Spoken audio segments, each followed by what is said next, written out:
నాకు చంద్రబాబు నాయుడు గారి మాదిరిగా ఓ ఈనాడు లేదు, ఓ ఆంధ్రజ్యోతి లేదు, ఒక టీవీ5 లేదు. అబద్ధాలకు రంగులు పూసే ఎల్లో మీడియా నాకు లేదు. రకరకాల పార్టీలతో పొత్తులు లేవు మీ బిడ్డకు. ఒంటరిగానే ఎన్నికలకు వెళుతున్నా, ఒంటరిగానే ఎన్నికలకు వెళ్తా ఉన్న నాకు ఉన్నదల్లా నక్షత్రాలు ఎన్నున్నాయో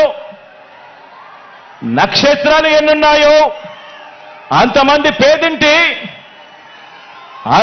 పేదింటి స్టార్ క్యాంపెయినర్లు నాకు ప్రతి ఇంట్లోనూ ఉన్నారు, ప్రతి గడపలోనూ ఉన్నారు.